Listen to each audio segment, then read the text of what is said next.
Welcome to the channel. Thank you everybody for tuning in. Join me everyone today for a very special video. I'm going to be doing a 3-watch comparison. Now, you've seen the thumbnail, you know what this watch comparison is going to be. It's going to be, of course, a comparison of the 3 watches that I've got, which are homaging the Omega Seamaster No Time to Die watch. So, let's have a look at the watches. So, I've got the 3 watches in front of me. To my left, I've got the Pagani Design. In the center, I've got the Phylida, and to my right, I've got the Heimdallr. Now, how are we going to do this comparison? Well, I think I'll go through all the different features on the watches and just compare and just sort of gauge which one I believe is better. So there's going to be some subjectivity, but I will try and remain as objective as possible. Try and look at obviously things like the build quality, the overall finish, what could be better, and then of course we're going to bring the price in. I think that is ultimately going to be a deciding factor in which one's better, basically. Let's get moving. If it's the first time watching this channel, make sure you hit the subscribe button, make sure you hit the notification bell so you're up to date with all the latest reviews. There's a hell of a lot of work for me to do, so a lot of reviews coming up. Okay, so the 3 watches in front of us. Let's start off by giving you just some dimensions and then we'll do the specifications straight after, just so you know where the watches sit. So to my left, I've got the Pagani Design. Diameter 42 millimeters, 49 mil lug to lug, and a thickness of 14.3. You've got a 20-meter lug width, you've got 100 meters of water resistance, and 123 grams in weight on this Milanese mesh strap. Now, the Pagani does come with a lot of strap options. It also comes with a lot of color options. I think the beauty with this comparison is I've actually got the same color option on offer from all 3 watches. Now, to the center, got the Phylida here. Diameter is coming up as 41 millimeters and a lug to lug of 46.5 with a thickness of 14.5 mil. Of course, 20 mil lug width, 200 meters of water resistance, and an overall weight on the bracelet at 180 grams. Now to my right, the Heimdallr, 42 mil diameter, 49 mil lug to lug, and a thickness of 13.5 mil, 20 mil lug width, 200 meters of water resistance, and an overall weight on, again, the Milanese shock mesh strap, 116 grams. So on the dimension side of things, I'd say the Heimdallr and Pagani have got the same diameter and the same lug to lug, but the Heimdallr is the thinnest. But with the Phylida, I think it's got more wrist-friendly dimensions. So the Phylida comes in with 41 millimeters and a nice lug width, a nice lug to lug of just 46.5.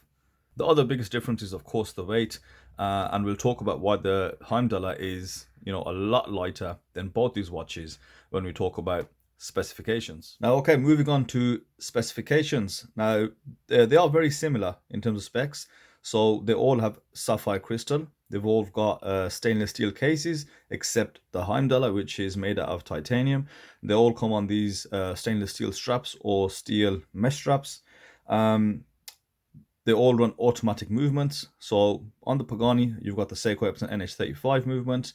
And on the Heimdallr, you've got the Seiko Epson NH35 movement. Now, center, the Phylida, you do have a cheaper option, which is the Miyota. The one I've got here runs the PT5000, the high beat movement. Now, further to that, they've all got screw-down crowns, screw-down case backs. The 2 on my right, I've got the helium escape valve, and the Pagani on my left does have a screw-down crown, even though it's only rated at 100 meters of water resistance. So the main difference here between the specs, of course, water resistance, Pagani the lowest, and of course you've got titanium on the Heimdallr. So even though all of them are homaging the same watch, they all look quite different and they've got different dimensions. It's the whole point of this review. Let's break down which one do we think is better. Let's talk about prices while we're here, just to give you guys a rough idea of what to expect.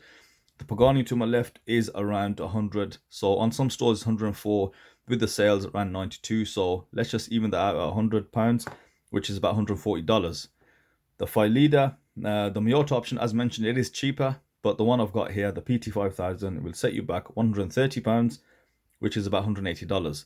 Now, the Heimdallr is the most expensive one here, and possibly due to the titanium, and that's $219, which is £160.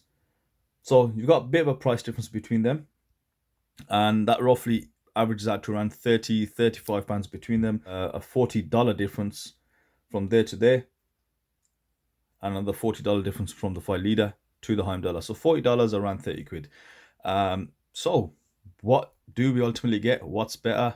We're going to find out. Let's start off by looking at the dials on all three watches. So there's no easy way to do this. Ideally, you'd want the camera to see all three dials present, but you know, let's work with what we have. Let's pick up the watches, bring them a lot closer. So here's a Phylida, so here's the Pagani Design.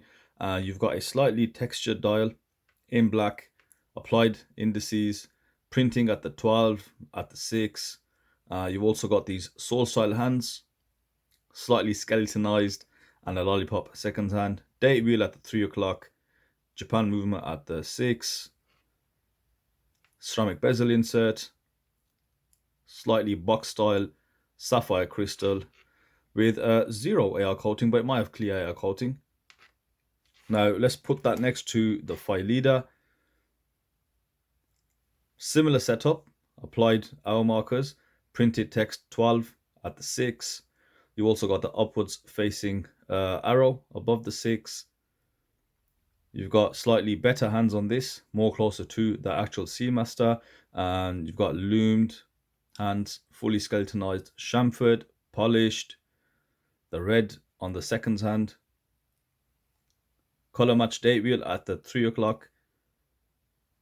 So between the two here, let's just show you the Heimdallr, sorry.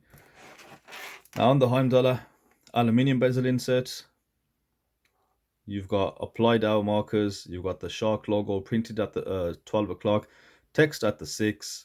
Date wheel at the 6. A frame date wheel. Color matched as well. And you've got a box sapphire crystal with plentiful AR coating, which does kind of get in the way. And similar style hands to the Phylida, slightly smaller, but the second hand is slightly bigger. So you've got the red tip on the second hand, and you've got skeletonized, chamfered, brushed and polished hands. So the second hand's in brushed, and you've got some brushing present. So slightly thinner on the skeletonized hands on the Heimdallr. Okay, so what do we make of this? So between the three, my opinion is this. So I think the Pagani, I feel the batons are just slightly too thin, and it's a bit spaced out. So you do get a lot of space down the center. There's not much color on the dial, and obviously the hands, you know, there's not much detail present on the hands. They're quite flat. They're not fully skeletonized. They're not very close to the actual seamaster in terms of homogeneous. Just made up a word. And yeah, but they are polished, but you know, there's not a load of detail present. Now, of course, the ceramic bezel insert, yes, you know, good quality material, glossy. So you know what, the bezel inserts, I think is still in the race, but I feel the dial in the hands are nowhere near the level of quality and detail present on these two. Okay, so when it comes to the dial, I'd definitely say the Pagani doesn't get any points, and you know, the two watches here, they get the points, you know, one each so far. Now let's whittle it down. Let's compare between the two. I'd say it's going to be purely subjective. So I do like the markers under the 12, at the 12, the dual baton, and of course you've got the rat teeth index at the 12 on the Heimdallr. Okay, now I prefer Heimdallr's logo. Both textures on the actual dial are the same, and they've got similar dial markings with regards to the chapter ring. Very similar, you know, similar lume. In fact, if anything, the beige on the Phylida is a lot stronger. This one is kind of washed out, just a lighter color, but they've got similar features. So you got the red text, Sea Ghost. You got red text here, 200 meters, and then you got the red tip second hand. Now the second hand is just slightly bigger on the Heimdallr, and the hands, but the hour and the minute hands are slightly skinnier, but they've got a very similar construction. Now compare that to the Phylida, you can see they're a bit thicker, the hands are. The second hand's a bit thinner. But I will say, right, I'd say the hands look better on the Phylida, and I'd say the dial looks a bit better, and I do like the arrow above the 6. So this is probably a bit closer to the actual Seamaster that it is homaging. And whereas this is just a bit different. Now, good or bad, you guys decide. What I do like on the Heimdallr is the date wheel at the 6, the date frame color matched. And you know what, I think symmetry wise, it really does suit the watch that the date is there at the 6. You've got better symmetry. But what I will say, I think legibility wise, the Phylida just seems a lot more legible. It stands out a bit more. You know, it's got a good level of color on the hour markers, but I prefer the date wheel here. Let's turn our attention to the bezel insets. Now, both use really good quality bezel insets. I know why Heimdallr have gone for the aluminium, just to get that, you know, that vintage feel going on. And I'm not a fan, not on all watches, that the ceramic bezel insets, you know, are all glossy, etc. So Phylida have done the same thing. They've gone for a matted one. Now, comparing the two, there is quite a color difference. So now that I can see it compared to the Heimdallr, I would have preferred that the Phylida has a more beige option. So let's just say if you could swap the bezel inserts out, I think the Phylida would just look even better. It'll actually look perfect. So here you can see they are a lot more golden. They're a bit yellow. So, you know, not really matching the dial hour markers as well. And I'd say the Heimdallr does match it a lot better. So what I'm trying to say is I think that bezel insert on this and the Phylida would look fantastic. So subjective one, which do you prefer overall? I'm leaning more towards the Phylida, but you know, I can see why the Heimdallr is still quite a good looking dial. The sapphire crystals, the Phylida's got good fit and finish, but I do love this box style crystal. I think it brings the dial a lot closer to the watch than it is. However, the AR coating present there's just too much of it. Now, in the different color options, the white, etc., yes, it looks quite funky, but again, it's just distracting from the dial, and that dome really doesn't help because this blue hue at any angle does not disappear, no matter what you do to it. So, yeah, I think Phylida will sort of come up on top when we talk about the dial and the bezel inserts and that whole case shape, basically. Now, let's move over. Let's focus our attention on, let's look at bezels. So the Pagani actually comes with a 90-click unidirectional bezel. I have no idea why they do that. It must be cheaper. So let's check it out.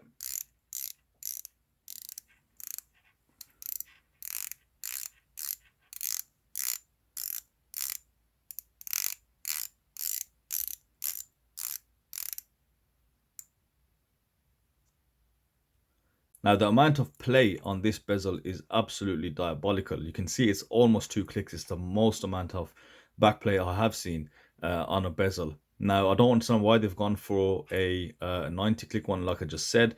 But the actual, like, it's very loose. That is ridiculous. But it's stuck on well enough. The sound, I'm not too sure with that. You know, it does sound a bit loose, a bit clickety-clackety, as we like to say. So let's put Pagani down to the side. Now let's pick up the Heimdallr. Now bear in mind, this is titanium, so this is quite different. This is indeed, let's stop that. I hate these straps.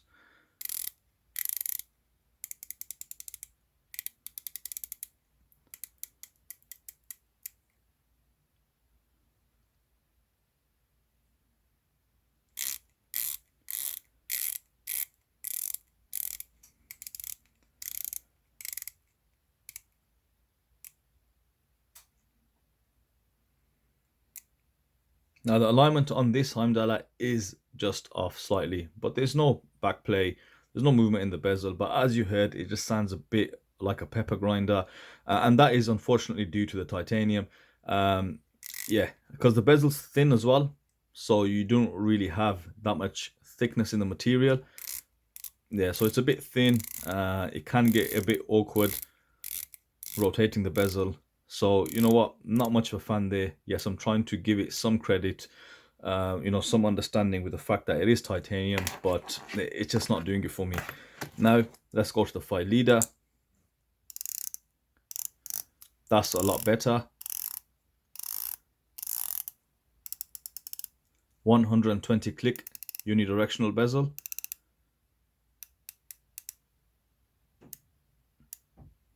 Lines up, no movement, no back play, and you know, it's just a lot better.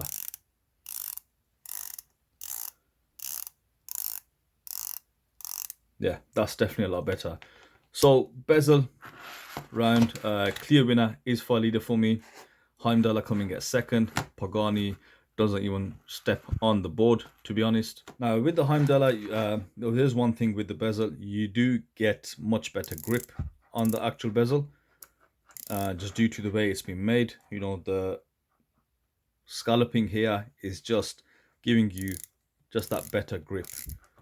And titanium, you know, it feels like it's sandblasted or bead blasted, so it gives you just better grip, better traction on the bezel. But you really have to grip this well.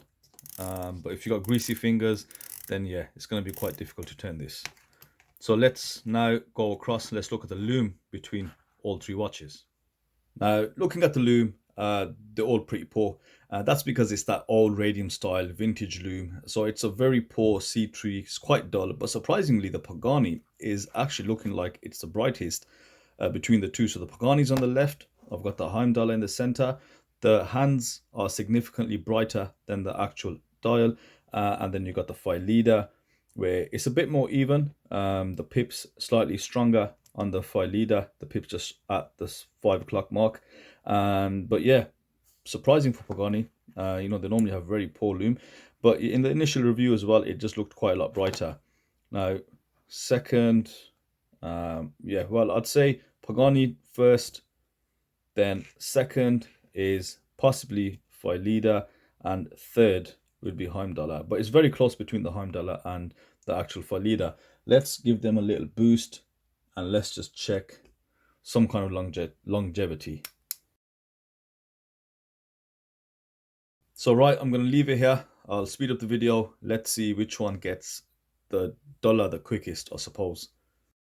Now, I did leave the video recording for another 2 minutes, at which point I lost patience. But in that 2 minutes, what you can see is that the Pagani does actually outlast the Heimdallr and the Phylida. Now, it's very, very close between the Heimdallr and the Phylida, but I think the Phylida just about scrapes it through. Very difficult to tell between the Phylida and the Heimdallr, so I'll evenly score those two. But surprisingly, the Pagani did win, so the Pagani will be getting the point, and the Phylida and the Heimdallr will be getting 0. Right, so after that surprising turn of events on the lume, let's go on to the actual case. Let's start off with the Pagani. Now with the Pagani, you know, the case, I will say it is well made. Going on the bezel, you've got the scalloping, very smooth. The case itself is very smooth. It's been brushed. You've got polishing. You've got some twisted lugs here. You can see some brushing on the center, some polishing over the top, brush sides, and again, polished lugs with brushing within the chamfers here. Signed crown. Casebacks exhibition. You've got some text, and of course the see-through NH35 movement beating away. I did mention it's got a screw down crown. So I'm wondering with that if it is actually capable of more than 100 meters, but I think the rule of thumb is that if it's got exhibition caseback, you can't go over 100 meters. Having said that, I have seen watches that are 500 meters of water resistance with an exhibition caseback, so I don't know how that really works. Just must be a bit, I don't know, it's just sealed a lot better. So I can't knock anything with regards to Pagani in terms of quality on the case. The case is actually really well. Of course, it's missing a helium escape valve. But on that helium escape valve, I went back to Heimdallr. I said, is it real? They said, yes, it's a real functioning helium escape valve. Now, do I honestly think they've tested it? I don't think so. And the reason these two watches have got them on there is purely to homage the Seamaster. You know, they're only 200 meters of water resistance. You won't need the helium escape valve, and it's just purely for aesthetics. I wouldn't really put any money down saying that they actually work and they're functioning. They do screw down, so they're not total duds. And they, you know, they screw out. So that's that. I can't really comment and give you guys a definitive answer on these helium escape valves and, you know, how good they are and if they add any functionality to the watch. So having said that, yeah, these two have got it, this one doesn't. Now let's turn our attention to the Phylida. So we've got similar, you know, we've got brushing on the actual bezel.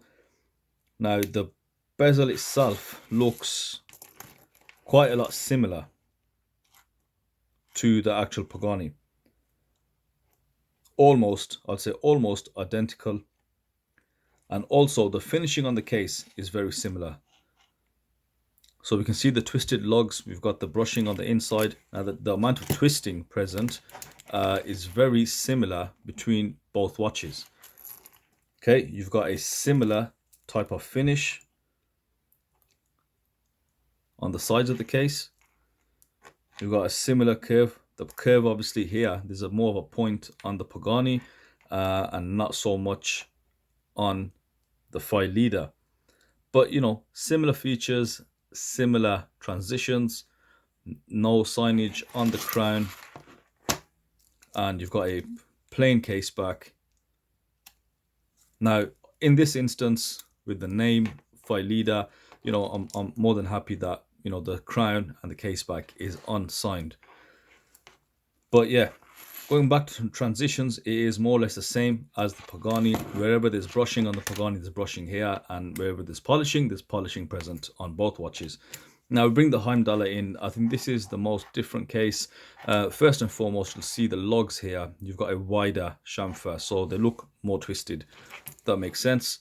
Now, the thing is, with this being titanium, you won't see polishing or brushing.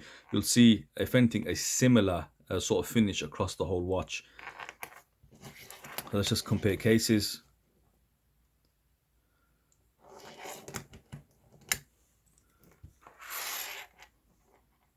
Okay, now the Heimdallr is actually, in terms of side profile, a bit closer to the Pagani. No, they share the lug length,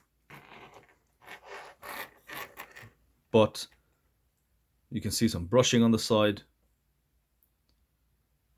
Here's the helium escape valve. So the case is, you know, objectively, you know, this is being titanium. You know, actually the scalloping on the bezel is just a bit, well, I'd say better. It's better for grip. Yeah, it's just titanium. So, you know, you got a premium material that separates all three watches, or separates the Heimdallr from the two to the right and left. Now, with the case, I'll give them all a point each because I can't really take anything away from them. The Phylida crown and the Pagani crown are actually a lot similar. If anything, the Heimdallr has the best crown because it's got great grip. It's got a good size as well. It's not too big, and it's just got a good level of grip on the actual crown. And I like the way the crown screws in and out. Awesome grip. But you have to be careful, it's titanium. You have to watch the threads. If you feel a thread catching, unscrew and screw back down. Now the Phylida, you know, there's not as much grip. The crown's slightly thicker and it feels very similar, although they are different. It feels quite similar to the actual Pagani. So yes, as I said, I can't really take any points off any of them when it comes to the case. So now, which leaves us, let's talk about the bracelets. Now, they come in various options. I stuck the Milanese straps on the two here. Well, the Heimdallr already had one, and the Pagani comes with, of course, the NATO strap. And I think between all three of them, they can give you the extra strap options if you need to. I'm not too fussed when it comes to straps. I just like to look at, say, the most expensive thing. I think steel is always going to be more than, I don't know, let's just say the cloth straps going. My first experience with this type of strap was with the Heimdallr. I'm They are very comfortable, but I'm not a big fan. They make me feel very stupid. It takes me a long time to put them on. As you can already see, this one's on back to front.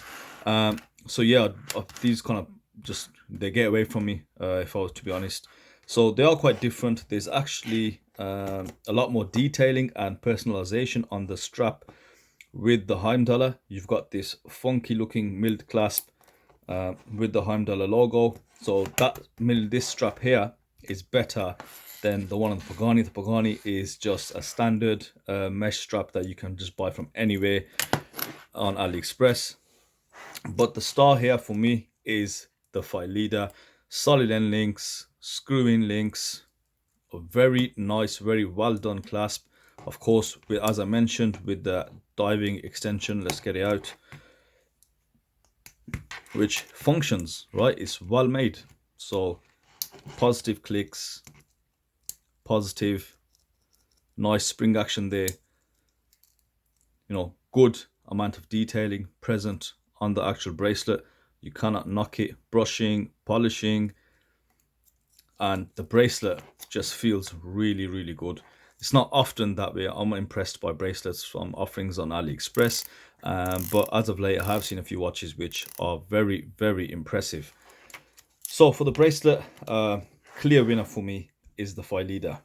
Now, to be fair, the only thing which will make me give an additional point to the Heimdallr is the fact that the titanium is, considered a more premium material.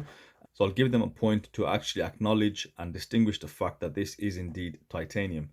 Other than that, there's not much difference between the cases. Now I am ready to summarize. Now, between the three watches here, last to first, last being the Pagani Design, poor bezel action, and the dial hands, not as detailed as I would like or as compared to the other two watches. Okay, so that's number 3. We'll take him off. Now, between the Heimdallr and Phylida, it is very close. So most of the aspects, it was quite close to call.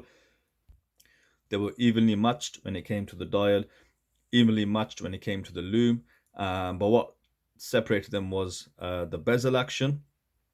And I think just overall that complete package that Phylida gave with the bracelet, there's no bracelet option on this. But a lot of people do really like these mesh straps and they find that they fit or suit this watch better. But I did give an extra point to the Heimdallr for the titanium used. But yeah, Heimdallr was second, and the Phylida, in my opinion, is just first. You just get the full package. Now, I didn't even include the movement, but because I mentioned the movement in the review. Now, if this was the Miyota version, would it change? I don't think so, because the Miyota, in terms of accuracy and reliability, is exactly the same as the NH35. So the 8214 Miyota, the key difference there is the absence of the hack function and also that indirect drive, which gives you that that defect on the actual seconds hand. Other than that, I think even with the Miyota, it actually would have gave the Phylida a better chance because it's also cheaper. But between the two, I think now looking at the prices, the Heimdallr is, as I mentioned, let's go back to the price for a second. Yes, so the Heimdallr is £160, $220. But the Phylida with a high beat movement is only 130. So in price, it sits in between, but in terms of overall quality, it sits at the top. Now, that is my personal opinion. Again, let me reiterate that for anyone. Of course, there will be people that disagree with me. Then that's just the subjective side. Where can Phylida improve? Just on that bezel insert. If they change the bezel insert to the one like the Heimdallr, and they did a better color match, that watch is just spot on, in my opinion. I'm not talking about the logo, etc. The logo of the Heimdallr is better, but that's purely subjective. So I hope you guys enjoyed that comparison. I hope I got everything across to you guys and that's made your mind a bit clear. Let me know where you guys stand in the comment section, and thank you for watching, and I'll see you on the next review.